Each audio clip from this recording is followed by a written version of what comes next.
በኢትዮጵያ ነገሥታት ታሪክ ውስጥ አሳፋሪና ዘግናኝ ከሚባሉ ዘመናት አንዱ ከ1426 እስከ 1460 ያለው ጊዜ ነው ማለት ይቻላል። በ1400 በዚህች ሀገር የተወለደው ንጉሥ ይጻፍለት ወይንም ይነገርለት ቢባል ያም ወንድ ልጅ ተጸነሰ የተባለበት ሌሊት ይጥፋ የሚያሰኝ አይነት ነው። በ15ኛው ክፍለ ዘመን ኢትዮጵያን ምድር በደም ሊያጨቀይ ያለ አንድ ሰው ተወልዶ ቤተ መንግሥት አደገ። ስሙን ዘርዓ ያዕቆብ ብሎ ጠሩት። በጊዜው የነበረውን መንፈሳዊ ትምህርት ሊቀስም አባቱ አጼ ዳዊት በዙፋኑ ሳለ ልዑል ዘርዓ ያዕቆብ በዊዳሽ ገዳም ከተመ።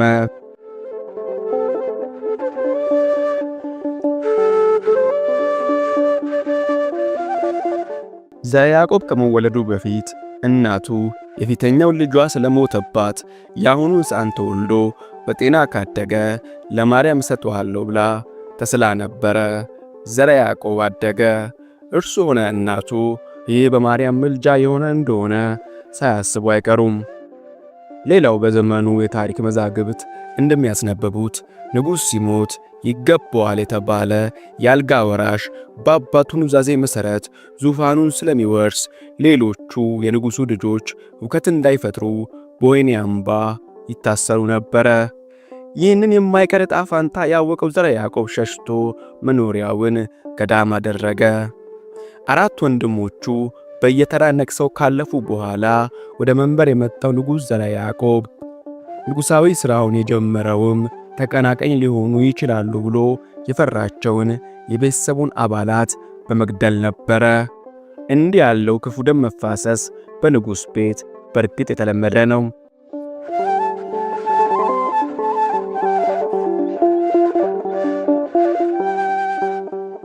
ዘርዓ ያዕቆብ ከመነኩሴነት ወደ ንጉሥነት፣ ከማናኝነት ወደ ዓለማዊነት ሲመጣ ካራ ታጥቆ ተቀናቃኝ እንኳን ያልሆኑ ሰዎችን በመግደል እጁን በደም የታጠበ ነው። ሐሳቡን የማይደግፍ የማይቃወምም ሁሉ ይገደል ነበረ። በግዕዝ ቋንቋ ተጽፈው ለታሪክ የተቀመጡ የደቂቅ እስጢፋኖስ ታሪክ ከያሉበት ተሰብስቦ በተለያዩ ደራሲያን የተተረጎሙ ለንባብ ሲበቁ በኢትዮጵያ ታላላቅ ነገሥታት ዝርዝር ከቀዳሚዎቹ የሚቆጠረው ዘርዓ ያዕቆብ የጭካኔ ክንዱን ፍንትው አድርገው አሳይተውናል። እርግጥ የንጉሥ እጅ ከንጹሕ ደም ሊነጻ አይችልም። ዳዊት እንኳን በእጁ ንጹሕ ሰው ተገሏልና። ይህ ክፋትና ጭካኔ የነገሥታት የጋራ ባሕሪ እንጂ የዘርዓ ያዕቆብ ብቻ አይደለም። ሆኖም ግን የዘርዓ ያዕቆብ ክንዶች ከአንድ ትልቅ የሃይማኖት እንቅስቃሴ ጋር የተቆራኙ በመሆናቸው ትኩረት የሚስቡ የተለዩ ያደርጋቸዋል። ምናልባት ደምቆና ጎልቶ የሚሰማውም ለዚህ ይሆናል።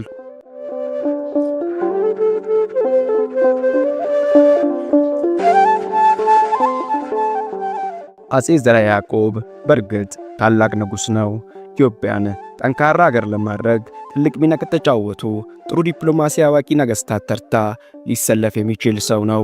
ኢትዮጵያን ግዛት ለማስፋት የውስጥ አንድነትን ለመጠበቅ አገሪቱ እጅግ ጠንካራና የማትደፈሩን እንድትቆይ ለማድረግ ታላቅ ሥራን የሠራ ሰው ነው።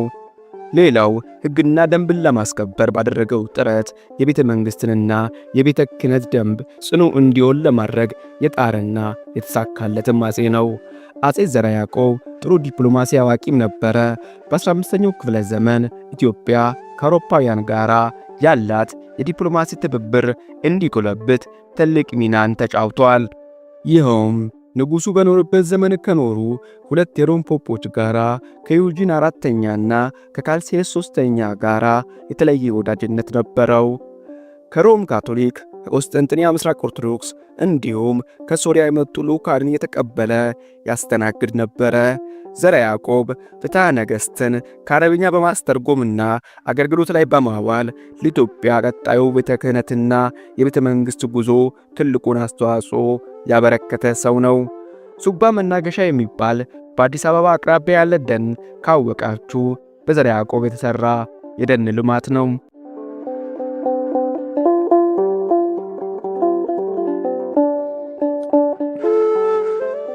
ሆኖም ዘርዓ ያዕቆብ ኢትዮጵያን ያስተዳደረበት 34 ዓመት ለሕዝቡ የዋይታና የንባ ነበር ማለት ይቻላል። ምናልባት የእሱን የሚመስል ታሪክ በመጽሐፍ ቅዱሳችን የምናገኘው ምናሴ ኢየሩሳሌም ላይ የነገሰበት 55 ዓመት ላይ ሊሆን ይችላል። ንጉሥ ዘርዓ ያዕቆብ በአሕዛብ አማልክት ስም የሚጠሩ ጣዖታትን በፍጹም አላቆመም። የጣዖት ምስል ሰርቶ ስገዱ አላለም። እንዲያውም የአሕዛብ አማልክት ስም የሚጠሩ ጣዖታትን አጥብቆ ይቃወም ነበረ። ነገር ግን ወደ ጌታ በተሰበሰቡ ወይንም በሞቱ ቅዱሳን ስም የተሰሩ ምስሎች ፊት በመስቀል ፊት ክርስቲያኖች እንዲሰግዱ አድርጓል፣ አስገድዷል። አልሰግድም ያሉትን ደግሞ አስገድሏል።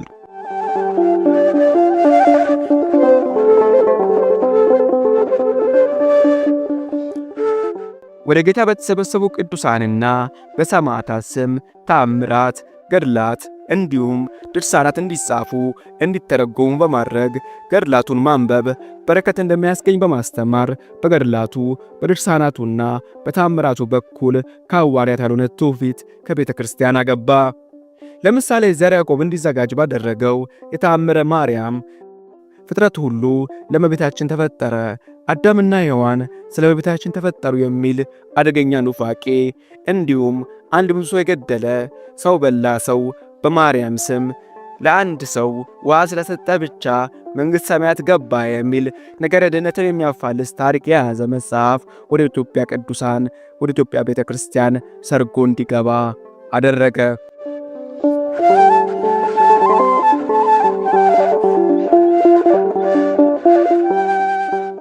ዘርዓ ያዕቆብ ቅዱስ ኤጲፋኖስ በአራተኛው ክፍለ ዘመን ማርያምን ያመልካሉ ብሎ ካወገዛቸው ማርያማውያን ይልቅ ማርያማዊ ነበር ማለት ይቻላል።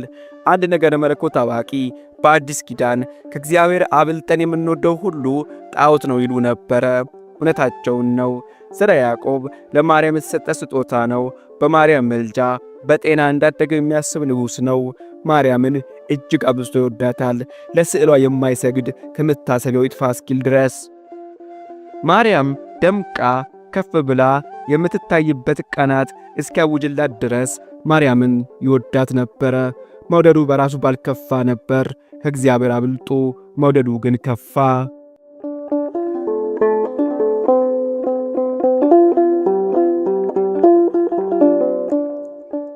አፄ ዘርዓ ያዕቆብ ለንጉሥ ስግደት ይገባል፣ ወድቃችሁ ለኔ ስገዱ ይላል። እርግጥ ለንጉሥ ይሰገዳል፣ ሃይማኖታዊ ስግደት ሳይሆን ሲቪል ስግደት። ይህ ሲቪል ስግደት በኢትዮጵያ ልማድ እጅ መንሳት ተብሎ በአግባቡ ሊተረጎም ይችላል። ነገር ግን ንጉሡ ለራሱ ይጠይቅ የነበረው ስግደት እንዲህ ያለ አልነበረም። ንጉሡ በሌሊት እንኳን ስሙ ሲጠራ ሰዎች ወድቀው እንዲሰግዱ ያስገድዳቸው ነበር። ይህ ብቻ ሳይሆን የማይሰግዱለትን ሰዎች ያስገድላቸው ያስጨንቃቸውም ነበር። ንጉሡ መከበርን ሳይሆን መመለክን ነበር የተጠማው። ከዚህ በተጨማሪም ለማርያምና ለመስቀሉ ስግደት ይገባል። ይህን ያላደረገ በሞት ይቀጣል። እርግጥ ለማርያም ሆነ ለመስቀሉ የሚደረግ ስግደት ሲቪል ስግደት አይደለም፣ ሃይማኖታዊ እንጂ። የእሱን መጽሐፍ በመጻፍ ቅዱስ ዕድል መቀበል፣ ማንበብ፣ መተግበር ግዴታ ነበረ።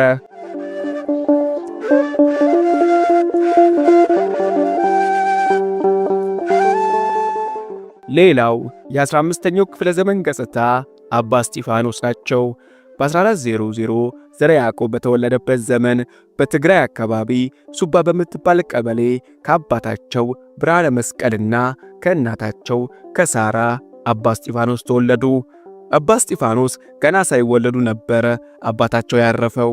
እናም ሲያድጉ በብዙ መከራና ስቃይ ቢያድጉም በልባቸው ባለው ለእግዚአብሔር የማደር መሻት የተነሳ መንኩሰው ገዳም ገቡ። ገዳማት የብዙ ሊቃውንት የጠያቂዎችና የሐሳቢዎች መፍለቂያ መሆናቸውን በኢትዮጵያ ምድርም በተደጋጋሚ ያስመስክረዋል። አባ እስጢፋኖስ ደግሞ አንዱ ምስክር ናቸው። አባ እስጢፋኖስ ቤተ ኢየሱስ ወደሚባል ገዳም ገቡ። በዚያ መዝሙረ ዳዊትን አጠኑ። እስጢፋኖስ በቀድሞ የሐዋርያት ሕይወትና ኑሮ እንዲሁም ገድል እጅግ ይማረኩ የነበሩ በቤተ ኢየሱስ ገዳም ኢየሱስን እየወደዱ እየተገዙለት የኖሩ መነኩሴ ነበሩ። አንድ ቀን እንዲህ ብለው ወደ እግዚአብሔር ጸለዩ።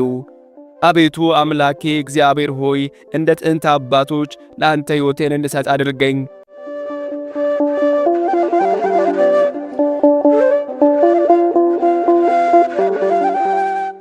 አባ እስጢፋኖስ በዕድሜ እየጨመሩ በእውቀት የጎለበቱ ሲሄዱ በተለያዩ ገዳማት እየዞሩ ወንጌልን ያስተምሩ ነበረ። በሰላም ሰንሰለት ተያይዛችሁ በአንድ ልብና ነፍስ ኑሩ። ስለምትበሉትና ስለምትለብሱት አትጨነቁ፣ በእጃችሁ ሥራ ኑሩ እያሉ ያስተምሩ ነበረ። የሰውን ድካምና ላብ አትቀሙ፣ የጌታ ቃል ተካፋዮች ሁኑ። ሀብታችሁን በጥሩ ቦታ ይከማች ዘንድ እግዚአብሔር እንዳዘዛችሁ ከተረፋችሁ ለችግረኛ ስጡ እንጂ ሀብት አታከማቹ በማለት በኢትዮጵያ ግዛተ መንግሥት ይዞሩ ነበረ። ከአንድ አገር ሲሰደዱ ወደ ሌላ አገር በቀላሉ እንዲሸሹ እንደ ወፎች ሁልጊዜ ነቅታችሁ ኑሩ። ሥጋችሁን በሐዘን ምክንያት አትቧጡ። ከክርስቶስ ደም ምስጢር ተካፋዮች ስለሆናችሁ ደማችሁን አታፍስሱ። ከጥንቆላና ሟርት ከመተሽሹ እነሱ ከሰይጣን ናቸውና በማለት በየገዳማቱ ይሰብኩ ነበረ። ከዚህም በላይ አባ እስጢፋኖስ በንጉሠ ነገሥቱ ይቀነቀን የነበረውን ለማርያምና ለመስቀል መስገድ የሚሉትን ትምህርቶች አጥብቀው እየተቃወሙ ያስተምሩ ነበር። ሥላሴን በሚመለከት በዘመኑ የነበረውን አብ ፀሐይ ነው፣ ወልድ የፀሐይ ብርሃን ነው፣ መንፈስ ቅዱስ የፀሐይ ሙቀት ነው የተባለውን አስተምሮ አባ እስጢፋኖስ ተቃውሞታል። ብርሃን፣ ሙቀት የዚያው የአንዱ የፀሐይ አካል ምልክት ናቸው እንጂ እንደዚያው እንደ ፀሐዩ ራሳቸውን የቻሉ አካላት መሆናቸውን አያመለክትም ባይ ናቸው። ሉትራን የአባ ፓትሪክን ምሳሌዎች በመቃወም እንደሚታወቁት ሁሉ ማለት ነው። ለአብ ለወልድና ለመንፈስ ቅዱስ ለሥላሴ ካልሆነ ለሌላ አልሰግድም ይሉ ነበር። ይኸውም ፕሮቴስታንቶች ክብር ለእግዚአብሔር ብቻ ከሚሉት ትምህርት ጋር በሰፊው ተቀራራቢ ነው። የነገረ ሃይማኖት ውሳኔ የእግዚአብሔር ቃል ብቻ ሥልጣን አለው ብለው አስተምረዋል። ይህም የመጽሐፍ ቅዱስ ብቻ ትምህርት ነው። ደህንነት በእግዚአብሔር ጸጋ የሚገኝ መሆኑን ከቅዱሳት መጽሐፍት ጠቅሰው አስተምረዋል። ምናልባት ይህ ከጸጋ ብቻ ትምህርታችን ጋር የተቀራረበ ሊሆን ይችላል።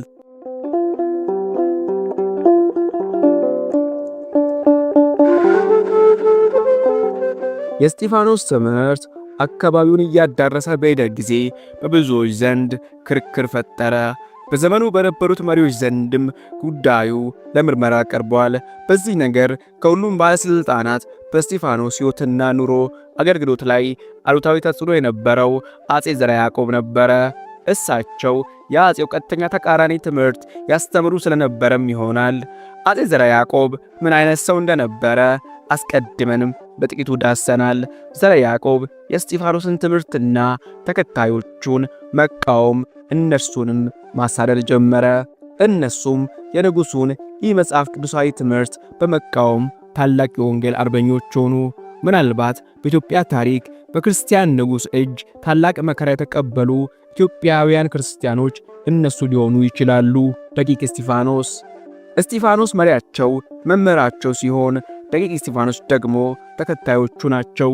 ሉተር ብለን ሉትራን፣ ካልቪን ብለን ካልቪኒስት፣ አውገስጢን ብለን አውገስጢንያን እንደምንለው እስጢፋኖስ ብለን ደቂቅ እስጢፋኖስ እንላለን።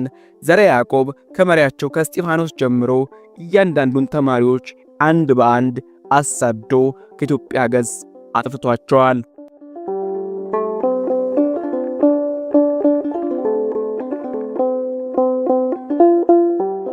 አባ እስጢፋኖስ ለመጀመሪያ ጊዜ በወርሃ መስከረም በሁለተኛው ቀን ካሉበት ቦታ ተነስተው ጥቅምት 5 ቀን ከንጉሡ ፊት ቆሙ። የሚከተሉት ክሶች ተመስርቶባቸው ከንጉሡ ችሎት ፊት ቀረቡ። የደብሮቻችንን ሥርዓት ይቃወማል፣ ልጆቻችንን ተከታዮቹ አደረጋቸው፣ የማርያምን ጸሎት ያስቀራል፣ የማርያም ጸሎት ነፍሴ እግዚአብሔርን ከፍ ከፍ ታደርጋለች የሚለው ብቻ ነው ይላል። ሰንበትን ይሽራል፣ ስለዚህ በሰንበት መንገድ ሄደዋል። አባቶቻችን ንጹሕ ነው ያሉትን ዓሣ ርኩስ ያደርግብናል የሚሉ ናቸው።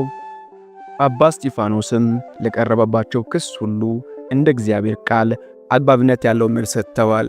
በሰንበት መንገድ ሄደዋል ለተባለው በዚያን ዕለት ራሳቸው መነኮሳት እንዳሰደዷቸውና እነርሱ ውጣልን ሲሏቸው አልወጣም ብሎ ካለመታዘዝ ይልቅ መታዘዙ እንደመረጡ፣ ስለ ዓሣም እግዚአብሔር ንጹሕ ያደረገውን ንጹሕ ነው ብሎ እግዚአብሔር ያረከሰውን ክንፍና ቅርፊት የሌለውን ርኩስ ነው አትብሉ ብለው እንደተናገሩ ገልጸዋል። ንጉሡም ከእንግዲህ ወዲህ እንዲህ አታድርግ ሲሏቸው በፊትም የሥጋን ሥራ አልሰራም አሁንም አልሰራም በፊትም የመንፈስን ሥራ ሰርቻለሁ፣ አሁንም አልተውም በማለት ለንጉሡ ምላሽ ሰጡት። ንጉሡ በመነኮሳቱ ፊት ሞገስ ለማግኘት እነርሱ በአባ እስጢፋኖስ ላይ እንዲፈርዱባቸው ፈቀደላቸው። እነርሱም ሞት ይገባዋል፣ ሰንበትን ስለሚሽር፣ ለንጉሥ ስለማይታዘዝ፣ ለክብሩ ስለማይሰግድ የሞት ፍርድ ይገባዋል አሉ። ንጉሡ ግን እንዲገረፍ ትእዛዝ ሰጠ። በአገልግሎታቸውም የመጀመሪያውን ግርፋት 40 ጅራፍ ተገረፉ። አባ እስጢፋኖስም እግዚአብሔርን እያመሰገኑ ምንም ሳይንቀሳቀሱ በትዕግሥት ተቀበሉት። በዚያም 2 ወራትን ከቆዩ በኋላ ንጉሡ ይህ መነኩሴ በእጄ ሰበብ ይሆንብኛል ብሎ ወደ ደብራቸው እንዲመለሱ አዘዘ። ከ35 ቀን የእግር ጉዞ በኋላም ከደብሩ ደረሱ።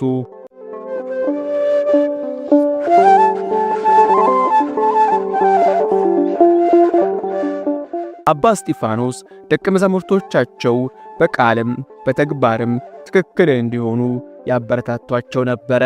አኗኗራቸውና አነጋገራቸው እንደ ትምህርታቸው በመሆኑ ገዳማቱን በውጪና በውስጥ እግዚአብሔር ይባረካቸው፣ በቁጥርም ይበዙ ጀመር። የገዳሙ መነኮሳት የሚሰሩት ሥራ ፍሬያማ ስለሆነ ራሳቸውም ስለተባረኩ ከተቀበሉት በረከት ለአካባቢው ድሆች ለማካፈል ይሽቀዳደሙ ነበር። አባ እስጢፋኖስም ያንን ሲያካፍሉ ይውላሉ። ጸሎትን ለማሳረግ ካልሆነ በስተቀር ሳያቋርጡ እስከ 9 ሰዓት ድረስ እንደዚህ ያደርጋሉ። ብዙዎች ከበሽታቸው ፈውስ እየፈለጉ ከቅርብና ከሩቅ አገሮች ወደ እርሳቸው ይመጡና እጃቸው ሲያሳርፉባቸው ከበሽታቸው የዳኑ ነፍስና ሥጋን ለመርዳት ለአገራችን ትልቅ መከታ ተገኘ እያሉ ሁሉም እግዚአብሔርን ያመሰግኑ እንደነበረ ከገድላቸው ተጽፎ እናገኛለን። ከአገሪቱም ታላላቅ ሰዎች ወደ እሳቸው ትምህርት ተቀላቀሉ።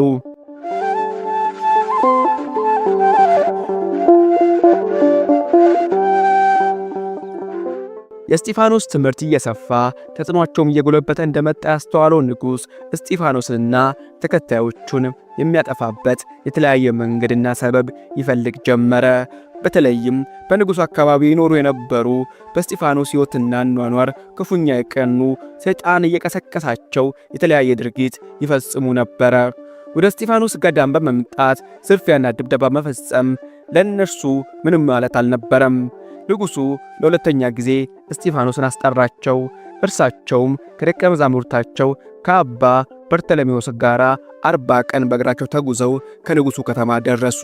ንጉሡ ግን እንደደረሱ ማነጋገር አልፈለገም። ነገር ግን ሰላይ የሆኑ ወታደሮችን በመካከላቸው አስገብቶ ምግብ እንዳይሰጣቸውም ከልክሎ አቆያቸው። ያነጋገራቸውም በ88ኛው ቀን ነበረ። በዚያን ጊዜ በንጉሡ መልእክተኞች በኩል ንጉሡ ጥያቄ ለአባ እስጢፋኖስ አቀረበ። ደብረ ጽዮን የለም ትላለህ? ደብረ ጽዮን ማለት ክርስቶስ ከጻድቃኑ ጋር የሚገዛበት የ1000 ዓመት ዘመን ነው። አረማዊውን ወደ ቤተ ክርስቲያን ታስገባለህ? በባዶ ጠረጴዛ ላይ ምስዋዕት ወይም ቁርባን እንደምታቀርብ ሰምቻለሁ። ይህ ነገር እውነት ነው ሐሰት? እስጢፋኖስም ደብረ ጽዮን የለም እንዳላሉና ልባቸውን ያነጹና የክርስቶስ የወንጌል ቀንበርን የተሸከሙ እንደሚያገኙት ደግሞም አረማውያንን ቀርቶ በአፋቸው ክርስቲያንን እያሉ እንደ ሕጉ የማይኖሩትን ከቁርባን ፈጽሞ እንደማያካፍሏቸው ገለጹለት። ቁርባን በጠረጴዛ ላይ ታቀርባለህ ስለተባለው አባ እስጢፋኖስ አልካዱም። ለዚህ ደግሞ በየትኛውም መጽሐፍ ውስጥ ይህንን እንዳላደርግ የሚከለክለኝ ነገር እንደሌለ ስረዳ ከወንድሞቼ ጋር ተማክሬ አድርጌዋለሁ። ክርስቶስ የተሰቀለው በእንጨት ላይ ነበር።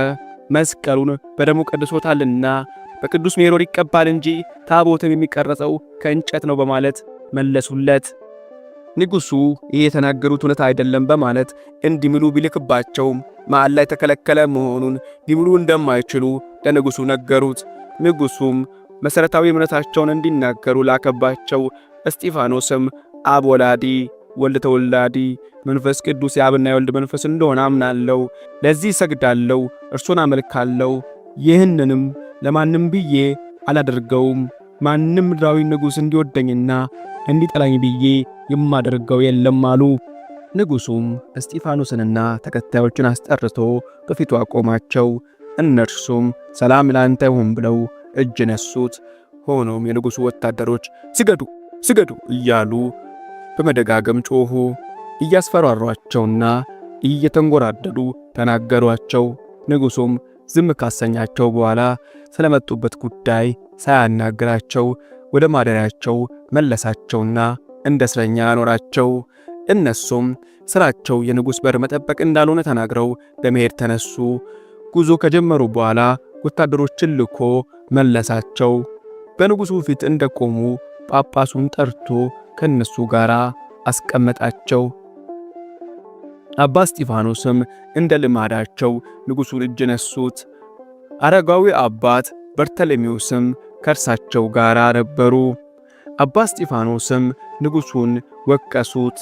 እዚያ ከጠራቸው በኋላ ምግብ እንዳልሰጣቸው፣ በእጃቸው ሰርቶ እንዲኖሩ እንዳልፈቀደላቸው፣ ነገር ግን በእነርሱ ላይ ግፍ እየፈጸመ እንደሆነ ነገሩት። ንጉሡም በዚህ ድፍረት አባ እስጢፋኖስ በመናገራቸው እኔን የምትወቅስና የምትገስጸው አንተ ማን ነህ? ደረጃህስ ምንድን ነው? ጳጳስ ነው ወይስ ኤጲስቆጶስ ነህ? ትዕቢትህ ከፍተኛ ነው ብሎ ተናገራቸው። አባ እስጢፋኖስም እኔ የተናገርሁት እግዚአብሔር የደነገገውን ሥርዓትና ሕግ ነው። ይህን መናገሬ እንደ ስድብ ከቆጠርከው ለምን ጠራኸኝ? መነኩሴ የቀናውና እውነተኛውን ነገር የማይናገር ከሆነ መምጣት አልነበረበትም አሉት። ንጉሥም አልመጣም ብትል ኖሮ አንገትን አሳንቄ ያስመጣል ነበር አላቸው። አባ እስጢፋኖስም ሕይወቴን እስከ መሥዋዕት ድረስ በጌታዬ ኃይል እንደምታመን እንድታውቅ ሲሉ መለሱለት። ይህም በመናገራቸው ንጉሡ በቁጣ ጮኸና አፋቸውን እንዲመቷቸው አዘዘ። ደም በደም እስኪሆኑ ድረስ ደበደቧቸው። ተረባርበው የእሳት ፍም እንጨት እስኪመስሉ ድረስ ደበደቧቸው። ከድብደባው ብዛት የተነሳ ጉንጮቻቸውና ከንፈሮቻቸው ካፍንጫቸው ጋር እኩል ሆኑ። ዓይኖቻቸው ማየት አልቻለም። የእሳቸው ደም በድንኳኑ በር እንደ ውሃ ይወርድ ነበረ። የንጉሡ ቁጣ ሲበርድለት ከፊቱ ዞር እንዲያደርጓቸው አዘዘ። ከዚያም መልሰው ሲያመጧቸው ከድብደባው ብዛት የተነሳ የሚሄዱት አጎንብሰው ነበረ። በጢማቸው ላይ የወረደው የአፍንጫቸውና የአፋቸው ደም ሲረጋ እንደ ገመድ ሆኖ ሳይበጣጠስ ከልብሳቸው ጋር ተያይዞ ነበረ። ሲመቷቸው ቆባቸውን ጥለው ስለነበረ አናታቸው ራቁቱን ነበረ። ግን ቆባቸው ከልብሳቸው መገናኛ ቁልፍ ጋር ተያይዛ ተንጠልጥላ ነበረ። የአባ እስጢፋኖስ ተማሪዎች ባጠገባቸው ነበሩና ይህን አስተካከሉላቸው። ቆቡን ራሳቸው ላይ ያደረጉት፣ የደሙን ገመድ ከጺማቸው ላይ ያስወገዱት። ዓይናቸው ግን ጠፍቶ ይሆን ወይንም አይሆን አይታወቅም ነበረ። እስጢፋኖስም ተከታዮቻቸውን በዚህ ሁኔታ እያሉ አትዘም፣ ስለ ክርስቶስ አጥንቴን እንኳን ቢበታትኑት እደሰታለሁ። ምናልባት ከእናንተ ከለዩኝ ምን እንደምታደርጉ ተመካከሩ አላቸው። ይህንንም ያዩ ወታደሮች ለያይተው አሰሯቸው።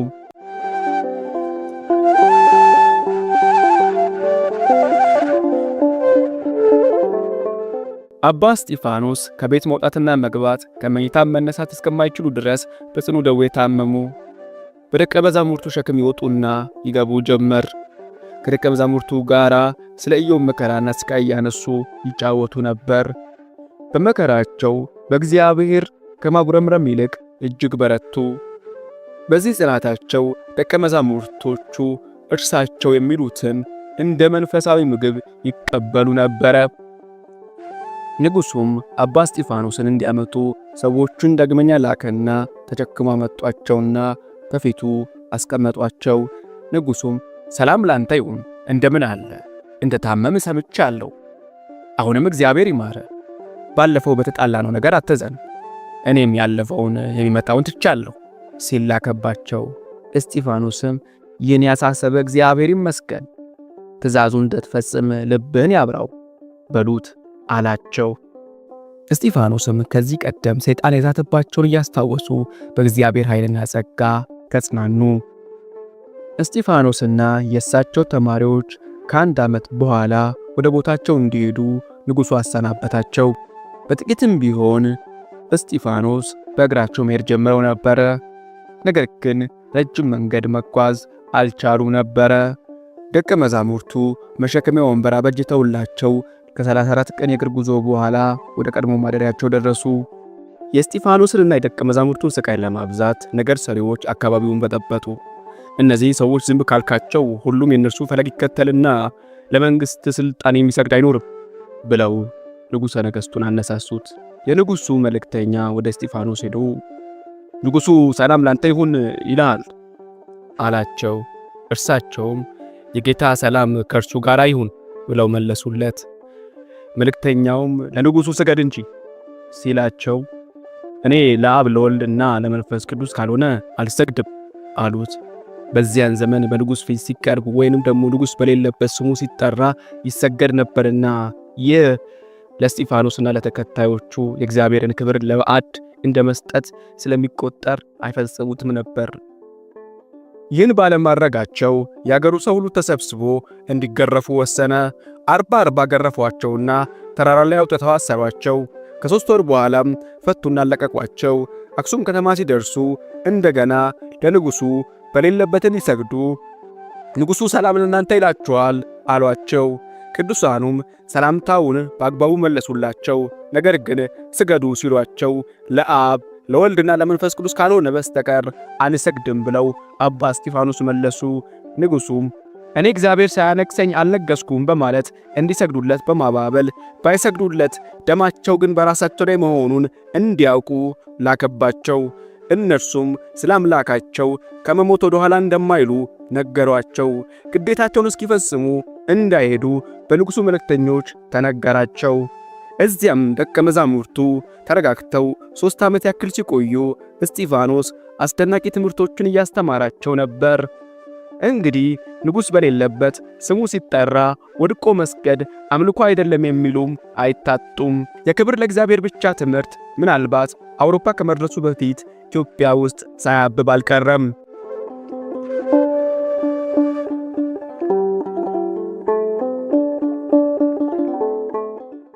አባ እስጢፋኖስ ሆኑ ተከታዮቻቸው ደቂቅ እስጢፋኖስ በታላቅ መከራና ስቃይ አልፈዋል።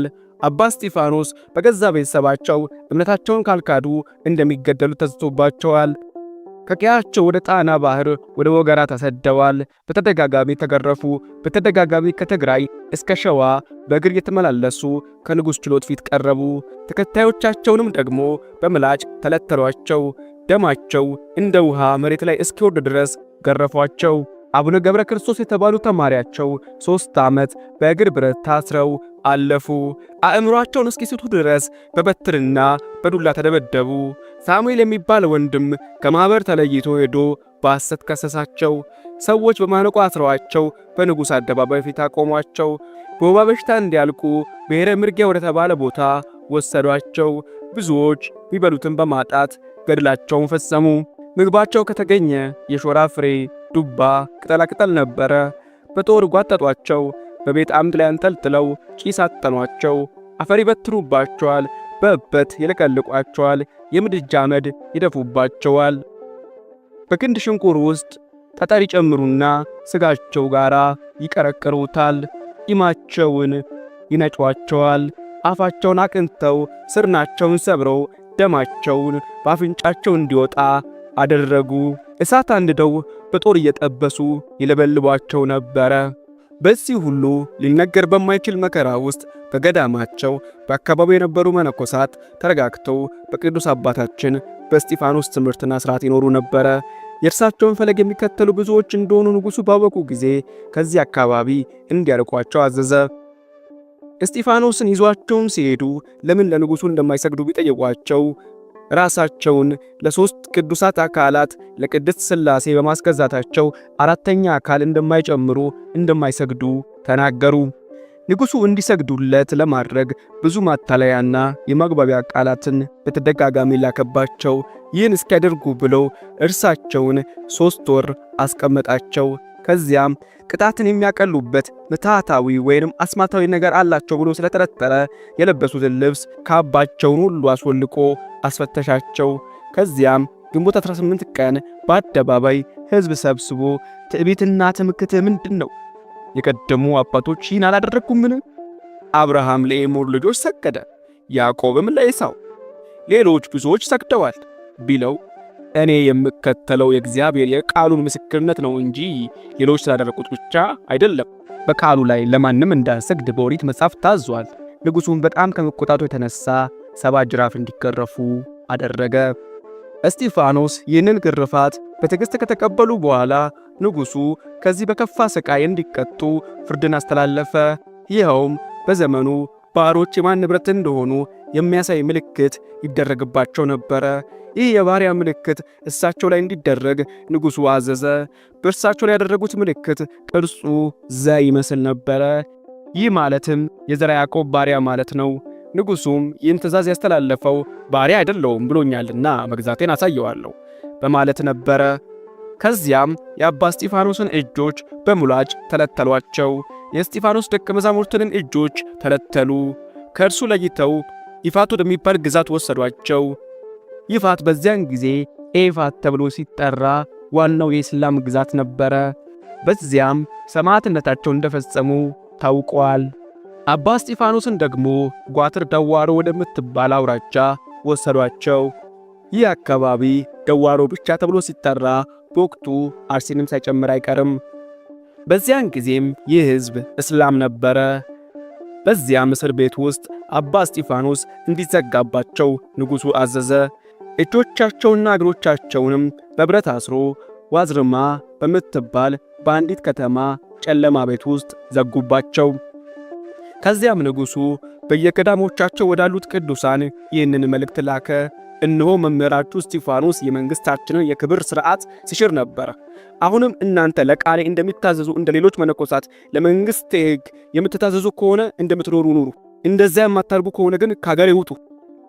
እነርሱም አባታችን እስጢፋኖስ ወንጌል እንዳዘዘው ክርስቶስን ተከትሏል፣ እኛም እርሱ አባታችን እንዳስተማረን እንከተለዋለን፣ ሌላ ነገር አንፈልግም ብለው እንደመለሱለትና ከየገዳሞቻቸው እንዳባረራቸው የደከሙበትን ሁሉ ነጥቋቸው የእስጢፋኖስ ልጆች ወደ ምድረ በዳና እግዚአብሔርን እንዲጠብቁ ወዳዘጋጃቸው ቦታዎች ሁሉ እንደሸሹ በመጽሐፈ ገድላቸው ተተርኳል።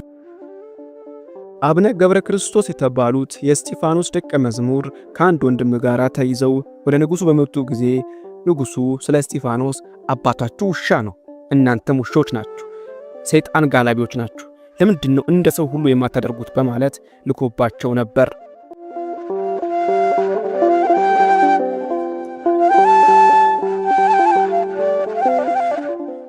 እስጢፋኖስ ስማቸው እንደ መጽሐፍ ቅዱስ እስጢፋኖስ ይመስላል። እግዚአብሔር በሐሳቡ ረቂቅ በመሆኑ እኚህ ሰው በምንኩስናቸው ሌላ ስም ሊሰጣቸው ሲችል ለምን እስጢፋኖስ እንደተባሉ በወቅቱ አይታወቅም ነበረ። ሁሉን የሚያውቅ እግዚአብሔር ግን ሁሉን በሚችለው ጥበቡ ቀድሞ ስለተረዳ ሰዎች አንደበት ላይ ይህን ስም አስቀምጦ ስያሜው ለእርሳቸው ሆነ። እስጢፋኖስ እስከ ዕለተ ሞታቸው ድረስ በሰውነታቸው ላይ 156 ጅራፍ አርፏል።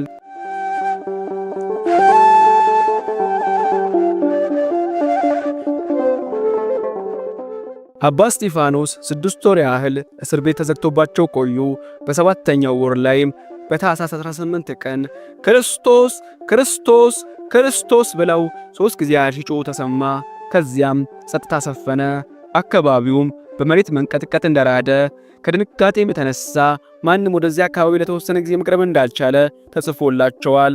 በኋላም በሩ ሲከፈት ቅዱስ እስጢፋኖስ አርፈው ከመሬት ላይ ወድቀው ተገኙ። የእስጢፋኖስ እጆችና እግሮች ላይ የነበሩት የእግር ብረቶች ከአካላቱ ተለይተው ለብቻቸው ሆኖ ተገኙ። በመጀመሪያ ይህን ያየው ሰው ከታየው ግርማ ፍርሃት የተነሳ እየተንቀጠቀጠ ወጣና የቤቱን በር ዘጋው። መሞታቸውን ለጠባቂዎች ነገራቸው። ጠባቂዎችም ስለ አቀባበራቸው እዚያው ወይንም ደግሞ ሌላ ቦታ እንዲቀበሩ የሚያዝዝን ቢሆን ሊጠይቁት ወደ አገረ ገዢው ላኩበት። ከዚያም ፈቃድ ሲያገኙ በአቅራቢያው ያለ አንድ ዲያቆን ሊቀብራቸው እንደሚፈልግ ለጠባቂዎቹ ነገራቸውና ፈቀዱለት። ከዚያም ታኅሳስ 24 እንደ ሥርዓቱ ገንዞ ቀበራቸው።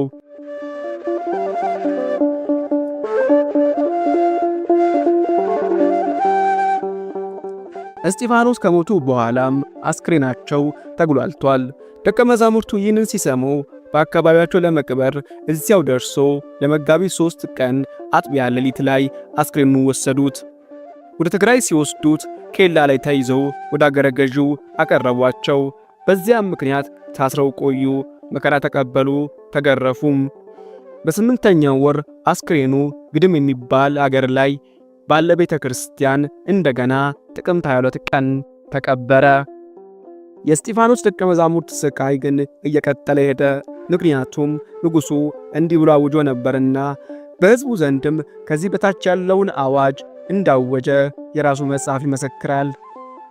በሁለት መንገድ በነፍስና በሥጋ ድንግል የሆነች የማርያም ምእመናን የሆናችሁ ሕዝበ ክርስቲያን ሆይ ስለ ደቂቅ እስጢፋኖስ እንዲህ እላችኋለሁ። እነሱን በእንግድነት የተቀበለ ከእነሱ ጋር ምንም ነገር የሠራ በቤቱ በቤተ ክርስቲያኑ በርስቱ ያስቀመጣቸው ሹም ከሆነ ይሻር፣ ቤቱም ገንዘቡም በሙላ ይዘረፍ፣ ርስቱ ለባዕድ ይሁን። ሊቀ ካህናትና ንቡራነ እድ የቤተ ክርስቲያን ሹሞች ሁሉ መነኩሴዎችም ሕዝቡም እነሱን ደብቀው ከተገኙ የእነሱ ግብረ አበሮች ሆነዋልና ቅጣታቸው ከዚህ የባሰ ይሁን። ሹመታቸው የቤታቸው ንብረት በሙላ ርስታቸው ለሌላ ሰው ይሁን። እነዚህ ደቂቅ እስጢፋኖስ በእርግጥ በሁለት መንገድ ድንግል ለሆነችው ለማርያምና ለአንድ ልጁ መስቀል ለመስገድ እምቢ ያሉ አይሁድ ናቸው። የሚገባቸው ቅጣት ሞት ነው። ያገኛቸው ሁሉ ክፉ ቅጣት ይቅጣቸው። ሆኖም ግን ቃላቸውን እንድንሰማና እንድንፈርድባቸው ከችሎታችን ፊት ያምጧቸው እንጂ መግደልስ አይግደሏቸው። ለእስጢፋኖስ ሰላምታ ሲሰጥ የተገኘ ሰውም ቅጣቱ ደቂቅ እስጢፋኖስን እንደተቀበላቸው ይሁን። ከዚህ ሁሉ አዋጅ በኋላም የእስጢፋኖስ መቃብር ሲጎበኝ ፈውስ ለበሽተኞች እንደሚገኝ ወሬ ከንጉሡ ጆሮ ደረሰ። ከዚያም ንጉሡ ተቆጥቶ ከ2 ዓመት በኋላ ጥር 2 ቀን አስክሬኑ ከመቃብር አውጥተው ወደ ንጉሡ እንዲወስዱት አዘዘ። ከሰፈሩ አጠገብ ካለው ቦታም አስቀመጡት። የመገነዣው ልብስ ሲገለጥ አስክሬኑ ብዙም ለውጥ አልታየበትም ነበረ። በዚያን ሰሞን የሞተ ይመስላልና። እንዲህ አይነቱ የአስክሬን አለመፍረስ ምልክት የቅዱሳንና የጻድቃን ጸጋ እንደሆነ በአንዳንዶች ዛሬም ድረስ ይታመናል። ከ3 ወር በኋላም ንጉሡ የእስጢፋኖስን አጽም ወደ ደዋሮ አውራጃ ጻካራ ወደሚሏት ቦታ እንዲወስዱ ታዘዘ። በዚያም ባደል ግዛት የአረማውያን መቃብር ነበረ። በሰሞነ ሕማማት አጽሙን ወደዚያ ወሰዱት። የአይሁድ ፋሲካ መፈጸሚያ በሆነችው የስቅለት ዕለት ጻካራ ከምትባል ቦታ ደረሱ። በነጋውም በ7ኛው ቀን ይኸውም በፋሲካ ዋዜማ ሚያዝያ 13 ቀን ያገሩ ሰዎች በንጉሡ ትእዛዝ መሠረት ወደዚያ ወደ አረማውያን መቃብር ተሰበሰቡ። የንጉሡም መልእክተኛ የቅዱስ እስጢፋኖስን አጽም በፊታቸው አኖረው። ከዚያም በኋላ የንጉሡን መልእክት እንዲህ ሲል ነገራቸው። ይህ ሰው አመፀኛ ነበረ። ወደ ትምህርቱ ብዙዎችን በመሳብ የአገሪቱን አውራጃዎች ሁሉ ያሳምጽ ነበረ። አኗኗሩ እንደ አረማውያን ነበረ። ስሙ ግን እስጢፋኖስ ይባላል። አሁንም አጽሙን ወስዳችሁ በእሳት አቃጥሉት አላቸው። ቅዱስ እስጢፋኖስ ሰማዕትነትን ከፈጸሙበት ጊዜ ጀምሮ እስከዚያች ዕለት ድረስ 2 ዓመት ከ4 ወር ሆኖት ነበር። በዚያን ጊዜም ብዙ እንጨት ሰብስበው በአጽሙ ላይ እሳት አነደዱ። እስኪመሽም ድረስ በማንደድ ደከሙ። በኋላም ብዙ ድንጋዮችን ሰብስበው በላዩ ላይ ቆለሉትና በዚያ ተዉት። አባታችን ቅዱስ እስጢፋኖስ የጸለዩት ጸሎትና የተቀበሉት በረከት ሁሉ ከእኛ ጋር ለዘላለም ትሁን፣ አሜን።